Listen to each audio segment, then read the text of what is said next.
What's up, guys? Welcome back to the One Man Show, the number one fight podcast in Singapore because we are the only one fight podcast in Singapore. I am the man, and over there we have the one. One. What's up? How are you doing, my man? I'm doing alright, man. See the same, surviving, doing random shit online. How about you? Are you still employed? Yes, thank God I'm still employed, and moving on from me and that slight giggle which has just unnerved me. Uh, we're all about fight sports here on the One Man Show, and we're also about inspirational stories. Now, today we have somebody quite inspirational. On the show with us, we have Mr. Shakur Khan. Shakur, how are you, my man? I'm fine. How are you? I see that you're doing well. Somebody just walked behind you. It's a ghost lah, hungry ghost. What? No, careful. Don't anyhow say. How are you? How have you been doing during this COVID-19 pandemic times, my man? I've been doing good. Just working and training. Yourself? He's not training for sure. Why does everybody go working and training and then myself? Stop it. I'm still employed for now. And even if I'm not, I will still be employed by this show, which pays me peanuts. Now, Shakur, you are a part of the Legends Fight team. Yeah. Am I right? The one that is hated by many, liked by a few, but apparently respected by all, according to Ridhwan. You're an amateur boxer for what, a year now? Almost two. Almost 2 years. Yes. But I think the big reason why you're on this show is because you have a very interesting past, my friend. So first of all, I want to thank you for coming on the show and also the willingness to share this, I wouldn't say amazing, I wouldn't say horrible, but I would say an interesting past that you've had. Why don't you go ahead and walk us through this notorious past of yours? Okay. I tried to make my story short. You don't have to make it short because one is already short, so you can make it as long as you want. Okay, yeah. Okay. So, for me, my story begins. Okay, I start from 15 years old. So I always used to get bullied when I was younger. So even through my secondary school, I used to get bullied. So I didn't know how to fight for myself or stand up for myself. So I get introduced to secret society members, and I managed to get into a secret society. So through there, I felt a sense of belonging, and I felt that these people were there to protect me.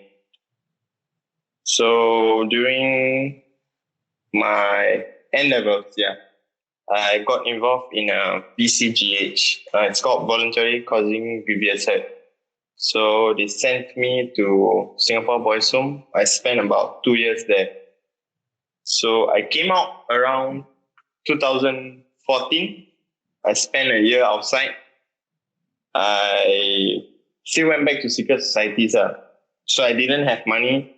So I started working in the gambling dens in Geylang, and I got caught for that. And after a few months, I got involved in another VCGH again. So this time now, I was sentenced to Reformative Training Center. So my original sentence was 18 months, but I spent about 27 months there. Yeah. So that was from what age to what age? From 18 to... I went in when I was 18, turning 19. Wow. Till 22. Yeah, till 22, yeah. So from 15 to 22, I didn't have the time to spend outside there. 16 to 22, yeah. So all I did was just spend time inside. So during my time inside, I was given a chance to study, do my O levels, but I screw the chance up. Like I just signed up for the O levels, and after 5 minutes, we got involved in a gang riot. Yeah, it was a gang riot. Inside. So yeah, I was inside prison. So my application was failed, and yeah, I got a total of 15 strokes in the informative training center, all for offences like group assault, gang riots. Yeah. So I was going on a bad route, and there was this officer who spoke to me and told me that how long am I going to continue to be like this? Why not fight in the ring? Then I thought this officer was just trying to change me or influence me to do something good. Then after a few days, I got this magazine, weird magazine. It was 8 days. Then I was flipping through. Then suddenly got someone come out as the shirtless guy of the week. Thank you. I know. Happens. Then I see who's this, like quite interesting. Then I just read. Then I see his achievements. Then I like quite shocked. Like Then you get turned on. no. Not yet. Like I read, then I was like, okay, who's this guy? And wow, his achievements, like unbelievable for me. Like I was like, who's this guy? So then I was interested in boxing. So I see like, okay, I thought maybe after my sentence, I can go out and find this guy and get some help.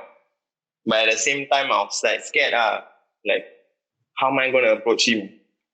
So I started to have this passion for boxing after reading his achievements.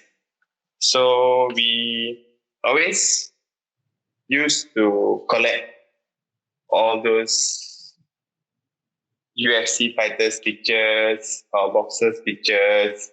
We use and we create bookmarks, or we keep them in a file to see as motivation, not anything else. Don't funny, You can keep the file in the cell. Can keep, but you need to hide, because you're not supposed to cut pictures. You can keep magazines, but you're not supposed to cut pictures. Okay. You're not supposed to do bookmarks or fan or anything, because we like to do our own fan using papers. Why? Because they're more Okay, fair enough. handmade pen. So what happened after that? Then my counselor told me that this guy is coming to RTC to give a speech.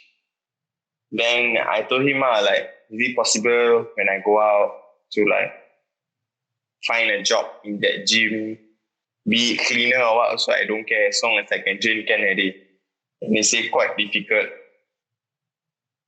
So they told me like he's coming over to give a speech.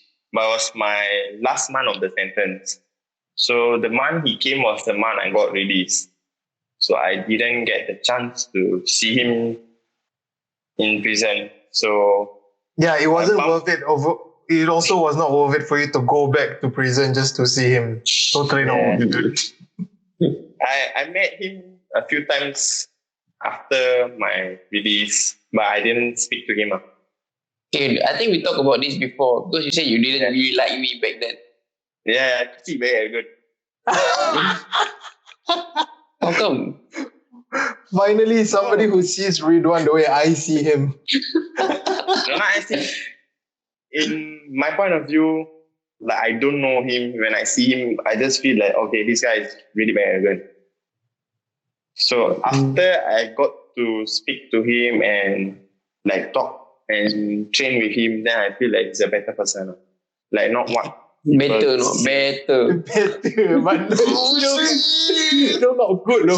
The better than what I thought he is. Yeah, to be honest, I saw you also a few times. I wanted to say hi, but I was scared because But you you're like arrogant. because okay like arrogant whatever. But I also scared. So I don't know how to randomly like say hi. Why should I be pretending like everybody should know me? Like weird what? I cannot be like, hey, hi. Sorry, one person. Kau siapa siap? Oh.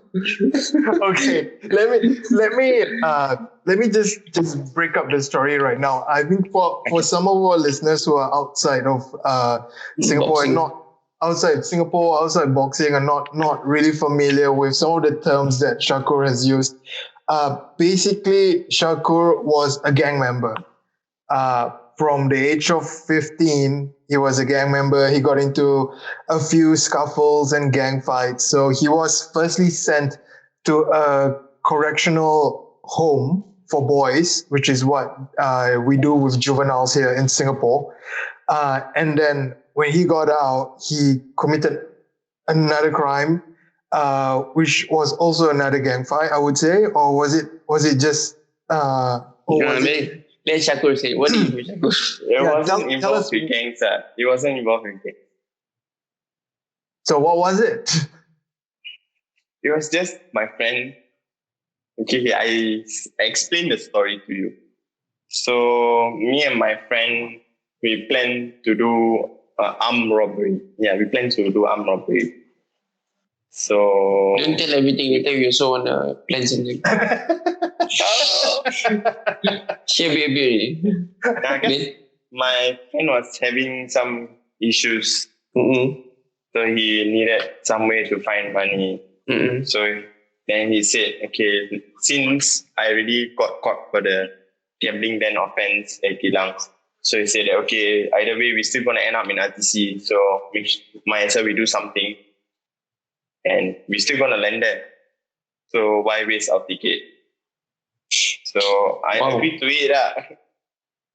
Such positivity. Last bus, bro. So he said, okay, let's do armed robbery. Then I said, okay.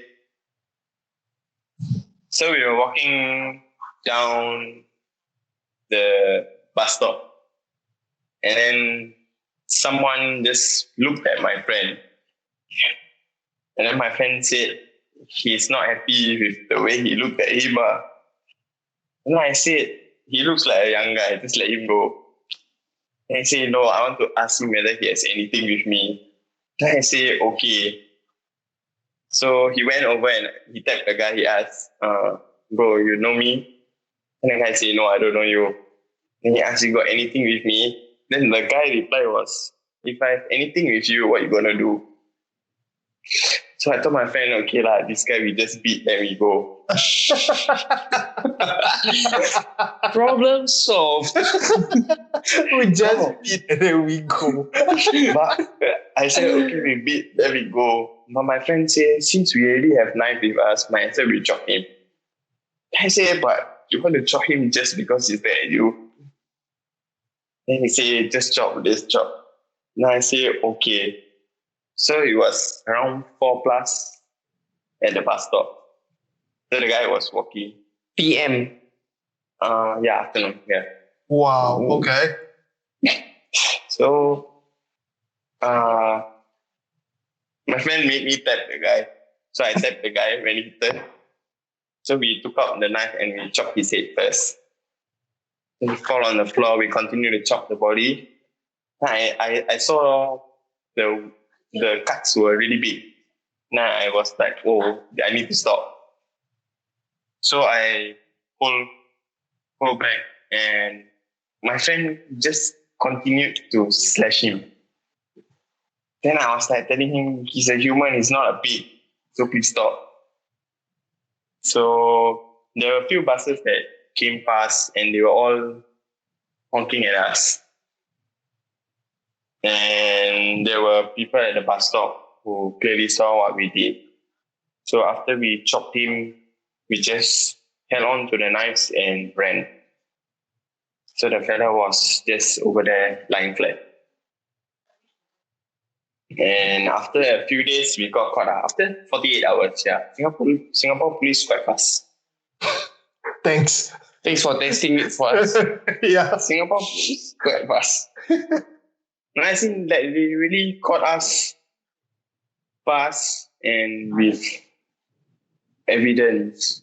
Whatever block that we walked through, they took the CCTV image and then they shoot us. Yeah, so I had no way to escape, so I got caught. Were you at That's home what- when that happened? Yeah, I was at home. I didn't open the door. But you know deep down they are gonna be coming. Yeah, I know like 24 hours, most 48 hours, I'm gonna get caught. And you have So- no idea what happened to the guy.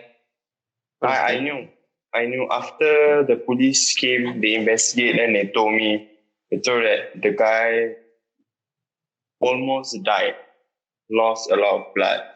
A taxi driver helped him. And then they show me the medical report of the injuries. The cuts were quite long. And I think he had some permanent injury. This I can't remember. Yeah. And how old were you back then? I think I was 18. So Yeah, you 18. so you was sentenced to how long for this? The sentence was 18 months. So if you get involved in fights or do anything stupid, your sentence may extend. For a minor offense, they extend your stay for 1 month.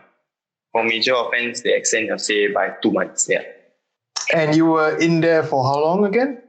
27 months. Wow, you did a lot of things inside, didn't you? Then keep yourself busy, huh? Staying active. No lah.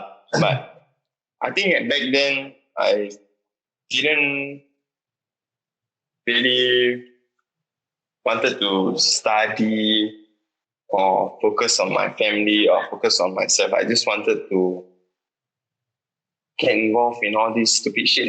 Yeah. Wait, Yeah, but but- I need to understand this because I think I've heard stories like similar to yours, not just you, but a lot of people.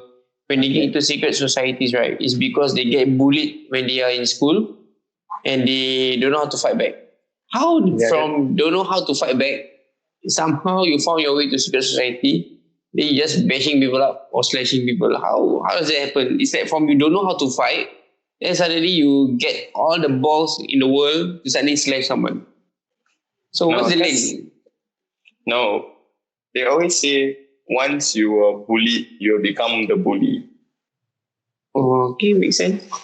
Yeah. So I hated being bullied. I like, how long am I gonna get bullied? I need to stand up for myself. Mm-mm. And back then, I used to think that when you have people around you, you have power. People are scared of the quantity, not the quality. Mm. So after I mix with them, you suddenly feel your balls start growing up. I understand. One doesn't understand his I guess that's what Iman is feeling after mixing me. He finally had balls. I'm more interested, Shakur, I'm more interested to knowing how do you get into a secret society in the first place? Is there Not like that- a Facebook not page? not that I want to join one, but I want to know what the application process is like. Like their Because- Facebook page? No, they got no Facebook page lah. No, I also was like him, very curious. So I always wanted to know. And definitely when you were in secondary school, you have friends who are from secret society. So you just need to talk to them. And they always do this recruitment. They always like to bring people into secret society. So they have a recruitment drive lah, and that's where you. They'll just like, recruit you. What do you have to do to prove yourself? Actually, nowadays, you don't have to prove yourself. I think when someone is close to you or they see potential Referral. in you, Referral. yeah, then they will just, pull you over and say, come over here. That's a waste of time. Now, moving on from that, you were in prison for quite a bit. And then, you found this officer. Let's give this officer a name. What's his name? I think he deserves a mention. Yeah, his name is Sergeant Azmi. Okay, so you met this Sergeant Azmi. Has to be a Malay guy. Brown pride, bro. Doing our jobs properly for once. So when he started talking to you, obviously you were still young, you're still hot-blooded, you didn't want to listen to him and stuff like that. And then you obviously read a magazine, 8 Days is a magazine in Singapore. And apparently they have this section called, Shirtless Guy of the Week, was it? Yeah. And our very own, the number 2 pound for pound fighter in Singapore, Muhammad Ridhwan, was there. But back then he was number 1 in a very heavily photoshopped picture.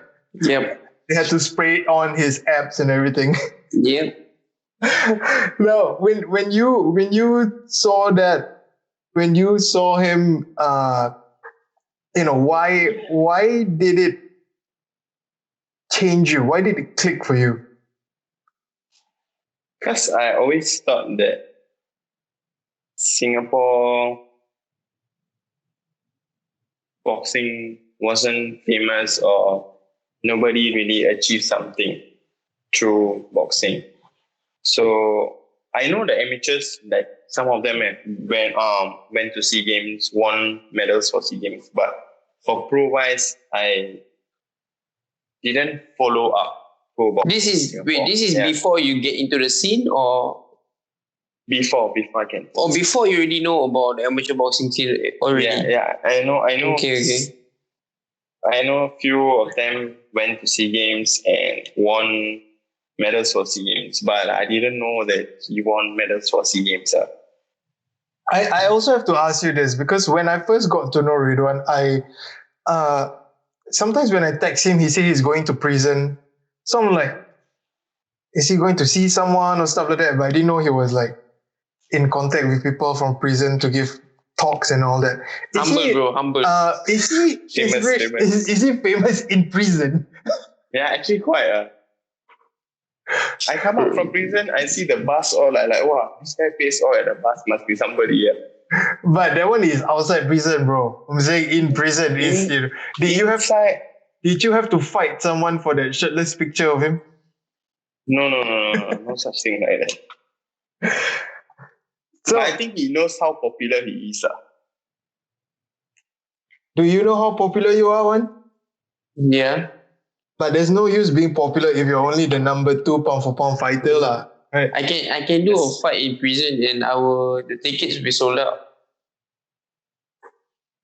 Fight with? Shakur going to the spice stuff, I think if I'm a gangster, right, I'll be called the standard name lah, one boxer. I've known so many one boxers who went to prison, then they went out, they talk about the chosen one.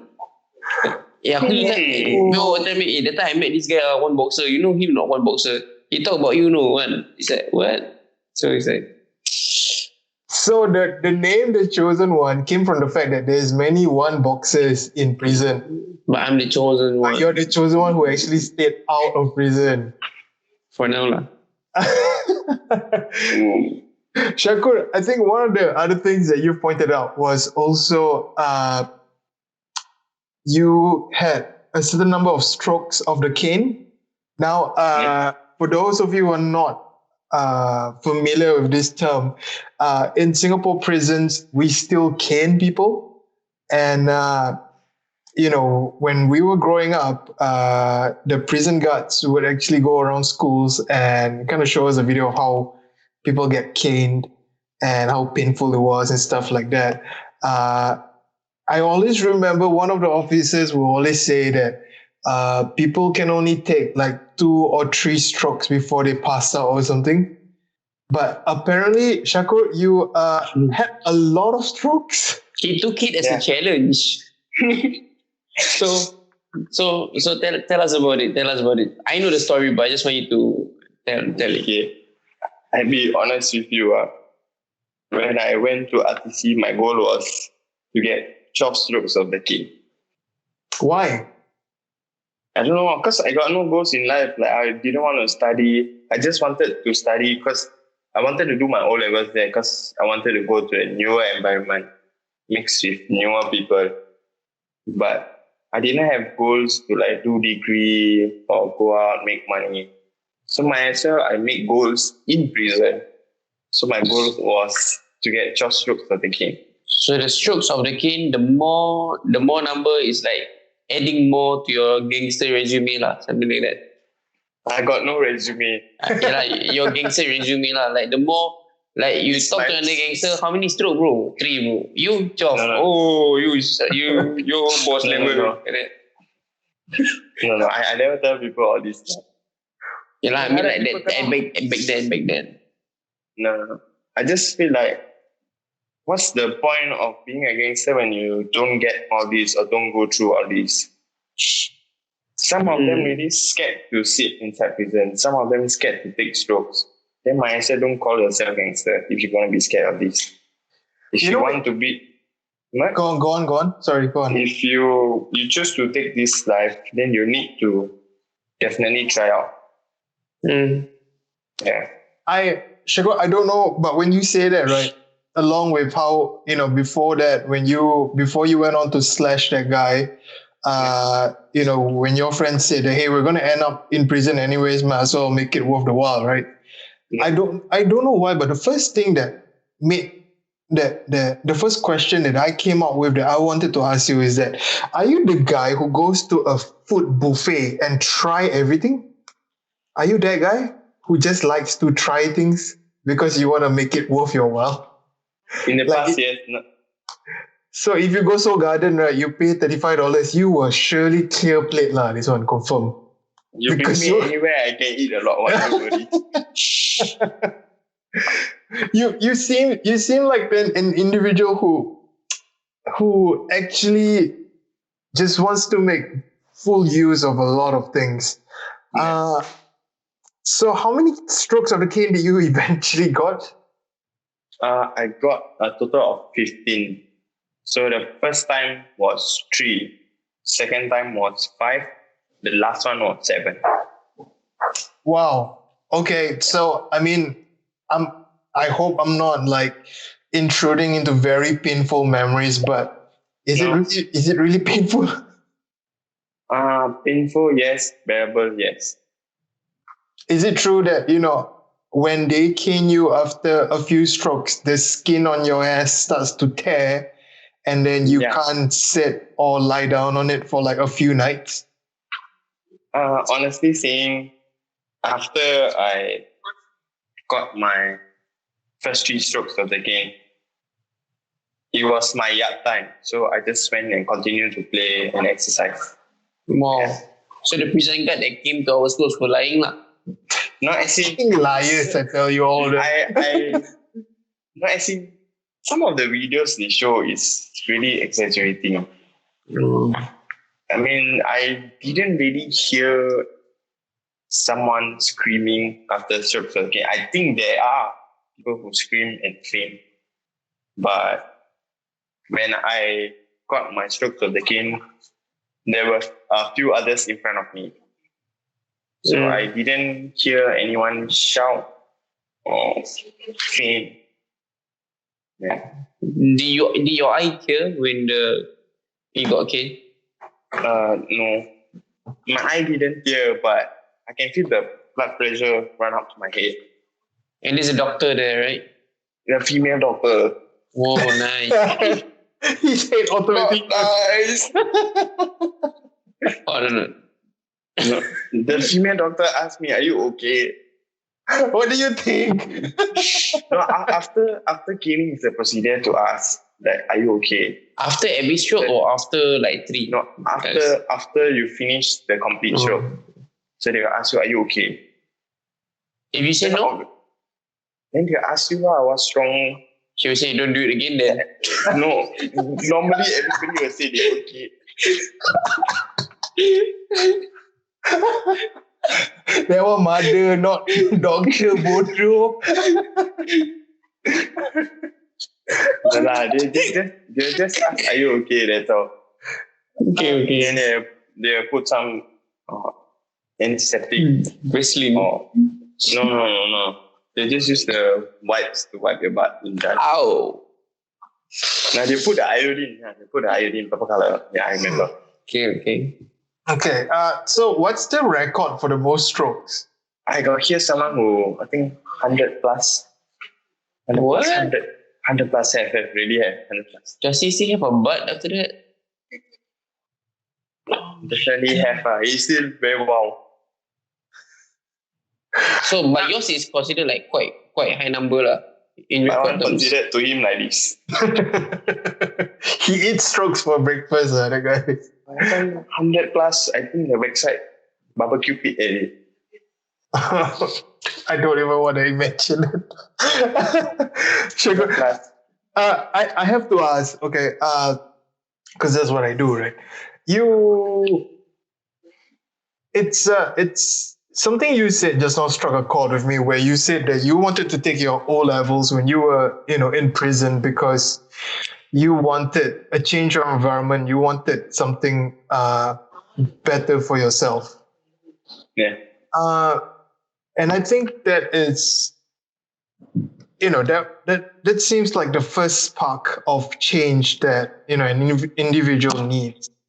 But, things did not go your way. And then, instead of taking your O levels, you ended up in a prison riot.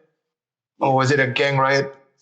I'm not sure what the terms are. What's the difference between a prison riot and a gang riot?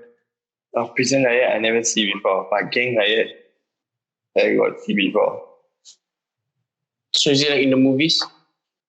No lah. I think gang riot is just two secret societies fighting.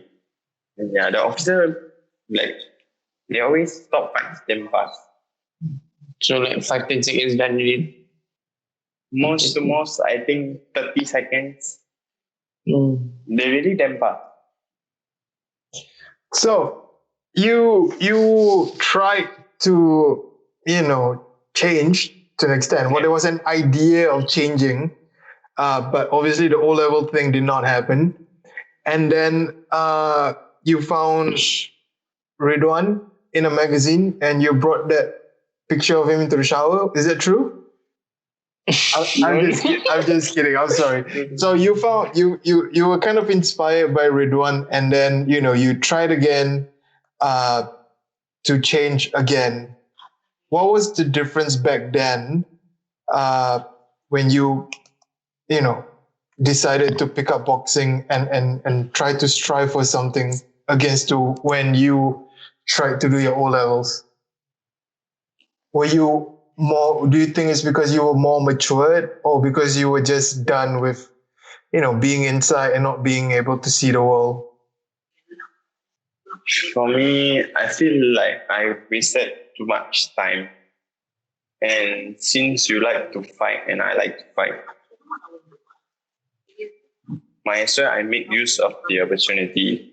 Because whenever I'm angry, I always like to punch objects or hit someone back then.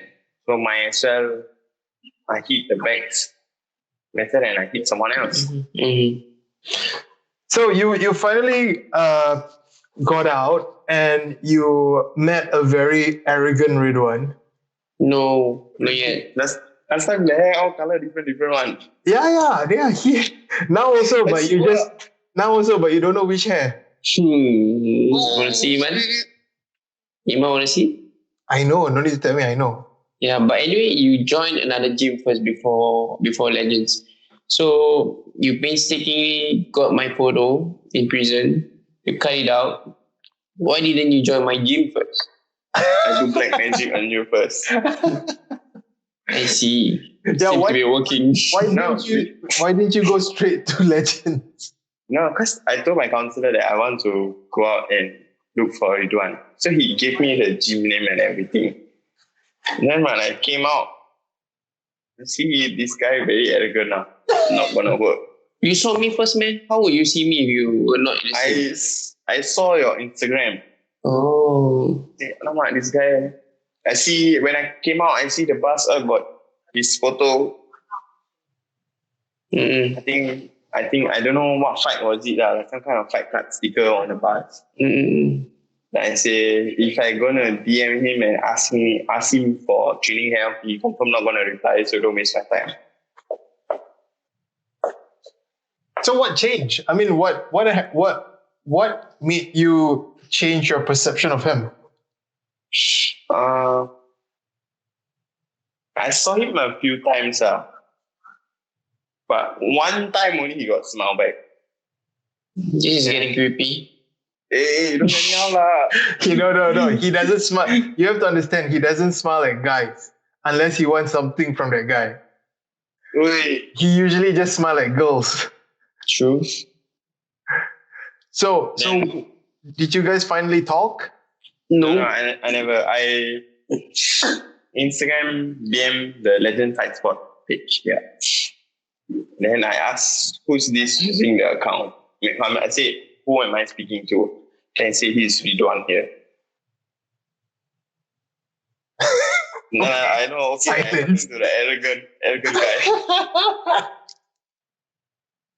Then Then after that, he asked him to come for a trial. Then back then, I was having some financial issues. So I went for the trial and he asked me whether I want to sign up at Legends. So I told him that I don't have enough money to sign up. So maybe once I get my pay, then come back. Then what he told me was, you can train here, you pay later. Then I was like, okay. Why are you so shocked? I like shocked because like I don't know this guy. now who? Black Magic who?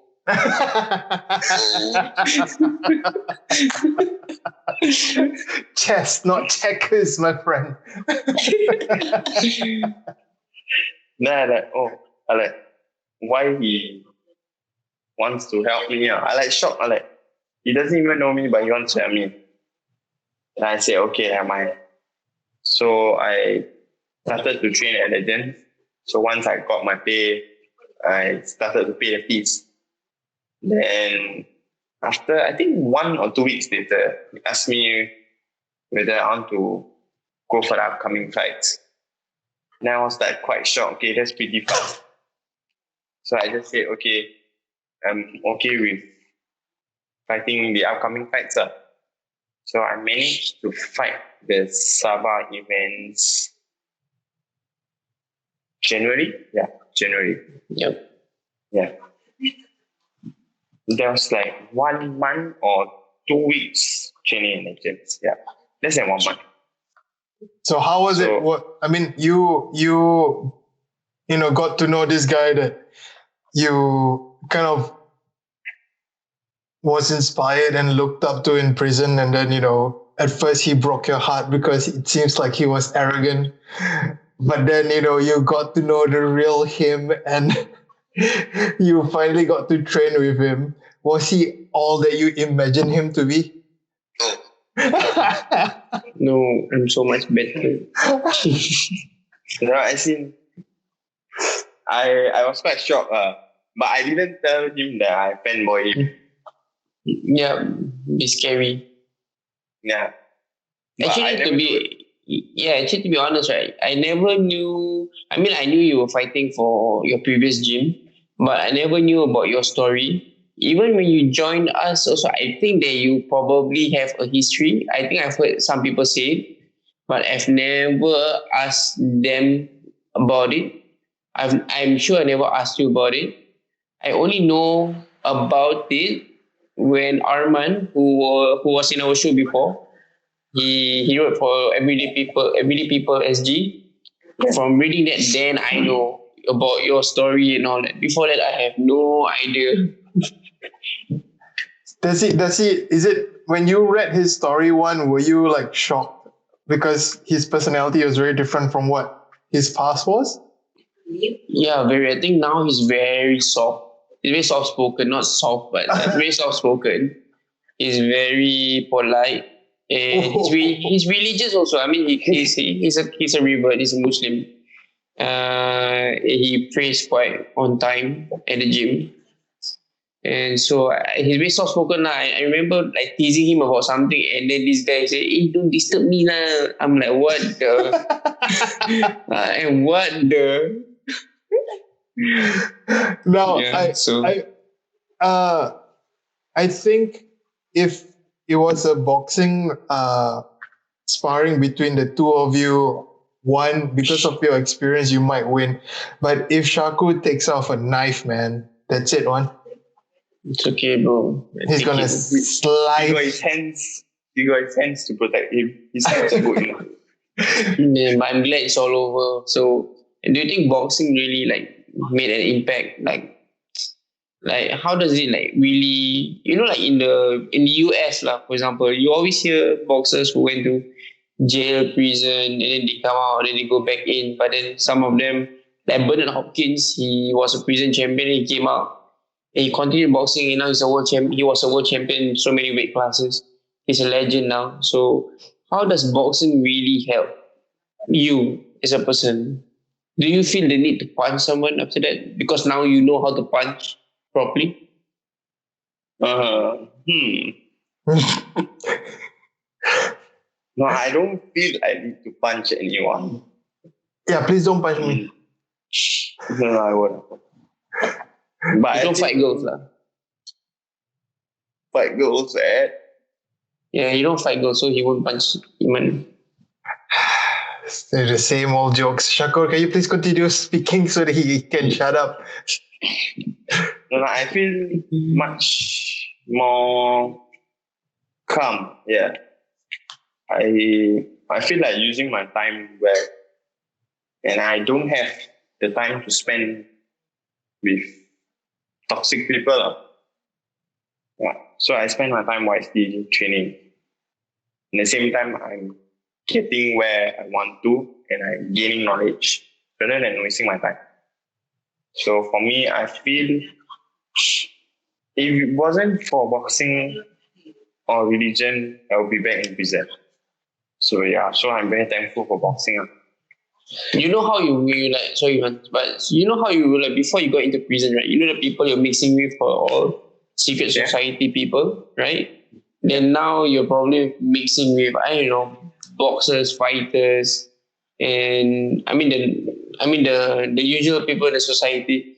Is it different? Like the people you mix with will eventually lead you to a certain path?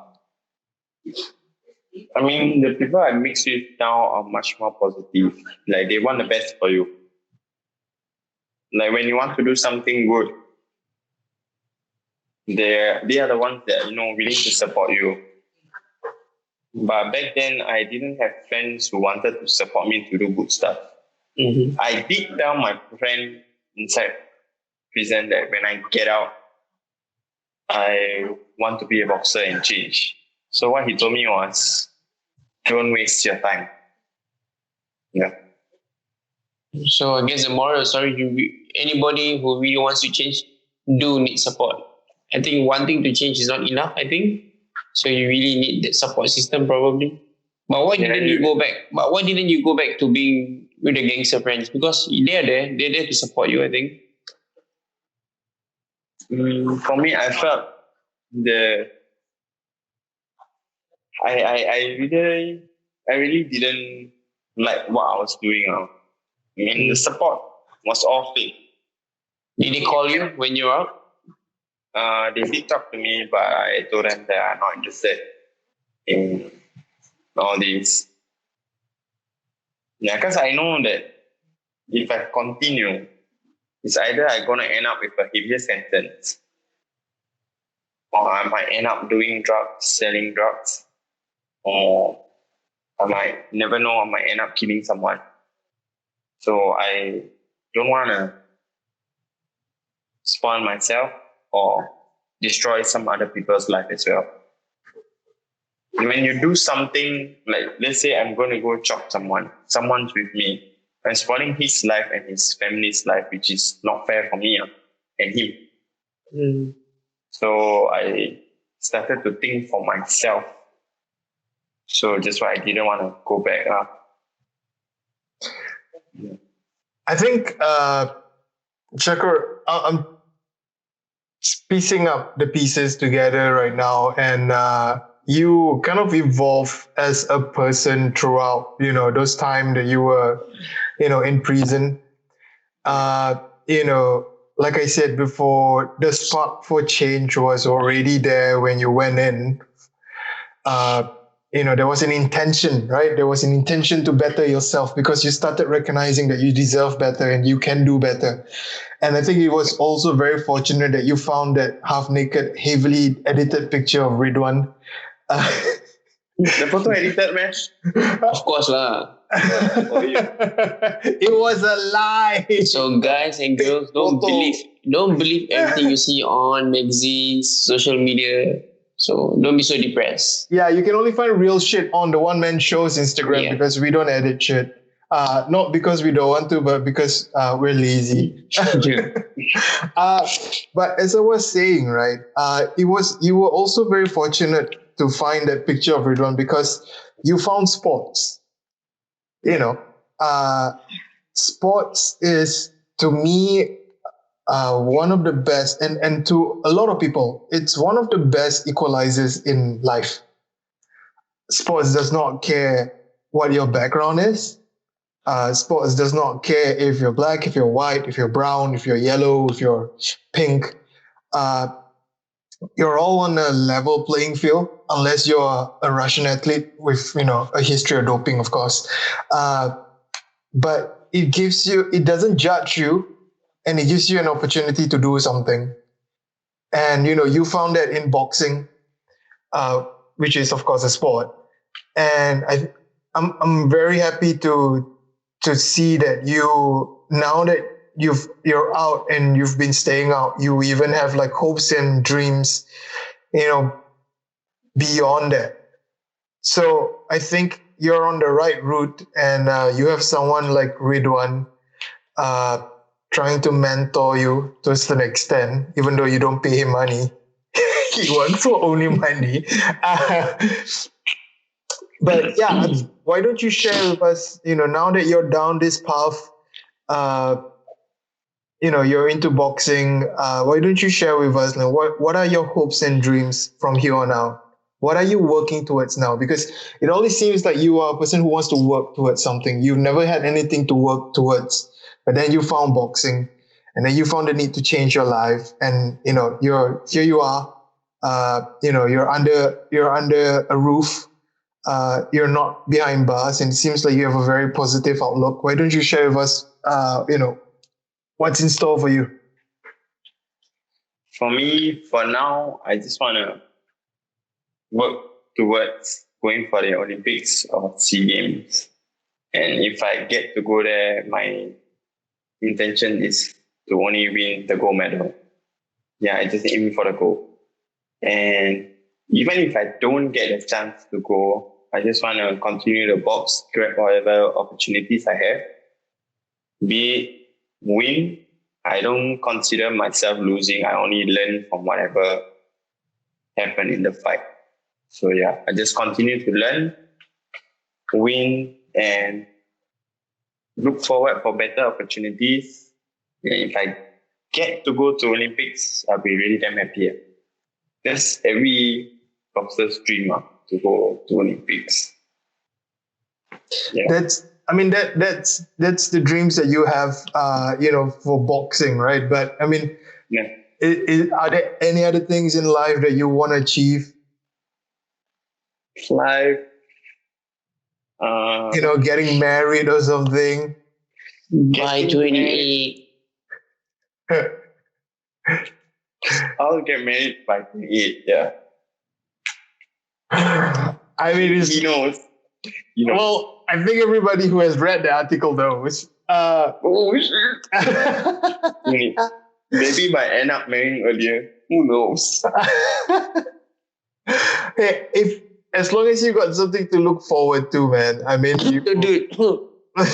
so You always got to look forward to stuff. I want to ask now from Ridwan's perspective. Mhm. Looking at Shakur as a boxer, because you train, you got to know him as a boxer first before you know about his past, Mhm. right? So let's talk about him as a boxer first. What are the vibes? What do you think of him as a boxer? I think he's a very cool-headed guy. He is calm now, at least I feel, and he has the desire to improve, to learn, and to be better. I think he has the winner's mentality kind of mindset where he sees everyone as competition and he competes with himself daily, I think. So I think that is one of the attributes that I like about him. And he shows up. So even during the circuit breaker, I know he's been training, been asking me what to work on. And he's one of the few guys who always bugging me on what to do for warm up, to stretch, what to do for shadow boxing. So it shows the desire to really want to get better and compete, and he keeps showing up. So I think that's very important. I think the first step to being a good boxer is to show up. And he respects people. He respects the other coaches. He doesn't see it as them being lesser than me. So I think I really appreciate that. I think we all appreciate that. And he's a team player. I think boxing is a one man sport.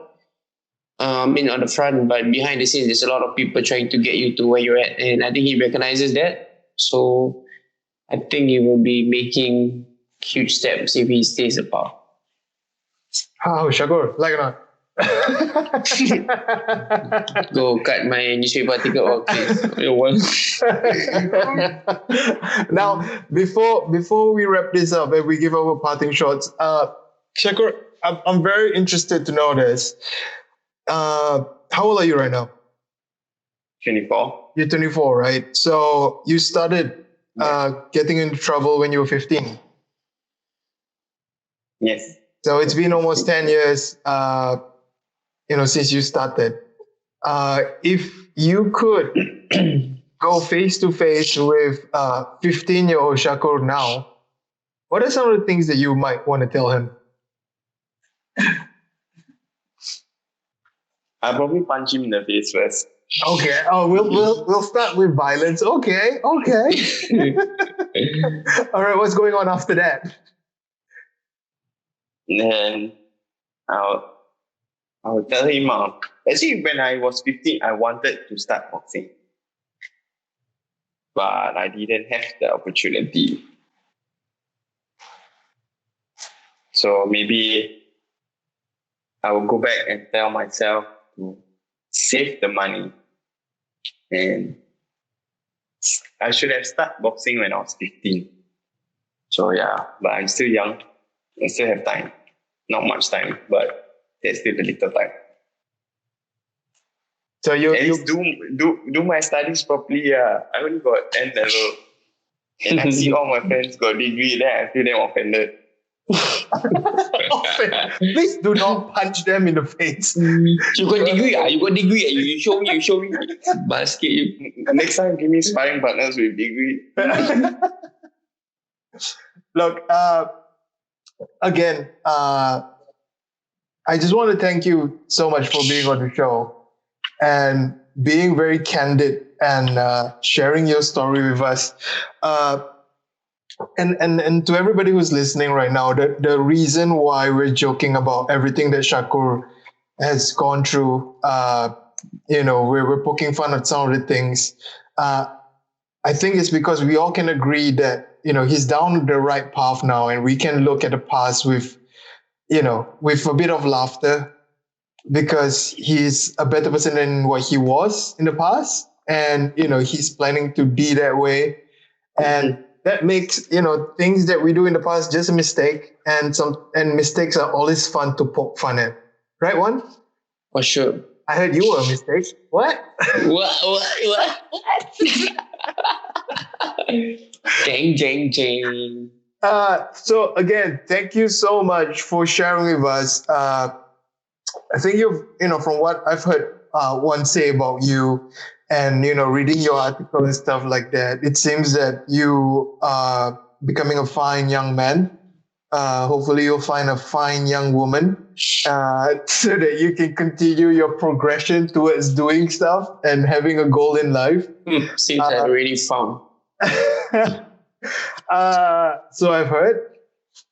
But yeah, I mean,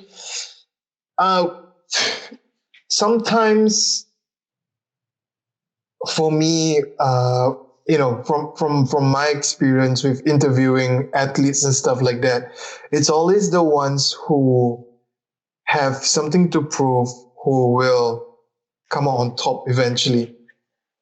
That's the whole thing, right? That's the story about sports, right? Everybody loves that guy who overcomes the past, overcomes challenges to eventually win or eventually achieve something. But let me tell you also, what people don't say in the movies or in storybooks or in newspaper articles is that comes with a price, and the price is called hard work and determination. And, maybe for yourself, a lot of shadow boxing in the shower, because apparently that makes you a better boxer from all the boxers that we've had on here. So I'm kind What kind of shower are you talking about? Well, it depends, man. You gotta, how you message Ridhwan in the middle of the night asking on how to do stretches and stuff like that. I don't message him in the middle of the night. Sure, man. Dodgy. No, but what I'm trying to say is that, Ridhwan already said that the one of the best things about you is that you show up. So obviously the work ethic, the determination is there. Mm-hmm. And I hope that you continue doing that, and hopefully one day we get to see you fight and you be successful. So I wish you all the best, and thank you so much once again for sharing your story with us, man. Thank you. Thank you, Shakur. Do you have anything you want to share? I mean, any parting shots, want to say hi or bye or thank anybody? I would like to thank you all for this opportunity to speak. Yeah, I would like to thank Iman for helping me a lot. That's it? Your mom, your dad, your family, your friends, no? Your girlfriend, no? They all beside me. Shy. Luckily, I wearing AirPods. Keep that smile on your face, man. I mean, it's great to see someone who has gone through, a few things in life still have a smile like that and is actually enjoying life. Juan, do you have anything, any parting shots from your side? I just want to say thank you to myself. Arrogant.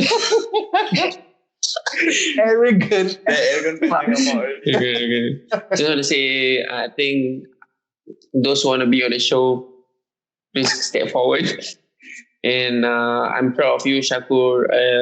I'm also glad that I have a what should I call you, co-host? Iman, so to be open to talk to athletes like you with stories. I think that's the purpose of the show, to get people to share their experiences, and so that we can all learn and grow together as a community. I think that's the main goal. I think that's the main reason why we're doing what we do. So that's all. I don't know how our parting shots have become all sentimental all of a sudden with one thanking me and whatever. But all I know is that there's bullshit from him. But on that topic of being all touchy-feely and like sentimental, right? There's something about Ridhwan that people need to know, which I think Shakur has also shed light on just now. He's one of the nicest guys you will ever meet, and he's not one to say no. He's always open to try out many things. Yeah. Know it. But the thing about Ridhwan is also that he is really kind, and he will always try to help you out, even though he doesn't know you. Because I think that's how the relationship for you started with Ridhwan Shakur, and that was actually how it started for me also.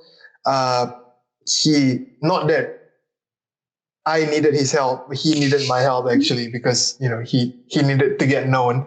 But yeah, one is really open, and it's really hard to find people as genuine as that sometimes. So yeah, I'm glad that we have this show right now where we can give the platform to all our athletes to share their stories, especially when their stories are, as inspirational as Shakur's, even though today, things might not be as spicy as it usually is, right? So, right, Shakur? I mean, who do you want to see Ridhwan fight next, Shakur? Why did you tell me who you want to see Ridhwan fight next? Where is he number 2?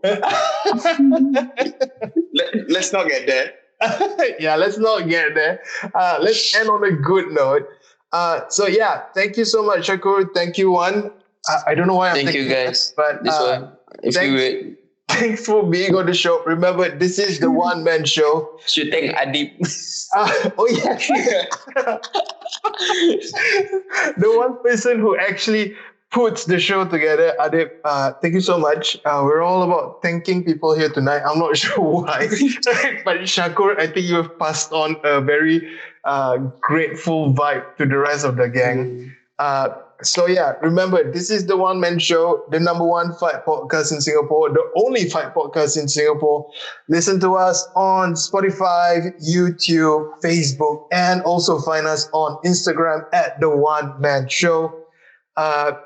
Stay safe, everyone. Thank you again to all the frontliners, out there keeping us safe, and especially to for this episode, especially to that prison guard officer who kind of spoke to Shakur. Sergeant Azmi. Yeah, Sergeant Azmi, big props to you, my man, my brown pride man. And then also to the police officers who caught Shakur within 48 hours. Good job. Good job. There was a test you passed. So yeah, if any of you are listening and you guys want to get on the show, do let us know. Get in touch with me on one. This is the One Man Show, the number one fight podcast in Singapore. We're out. Say you didn't really like me back then. Yeah, I think very good. How come? Finally, somebody who sees Ridhwan the way I see him.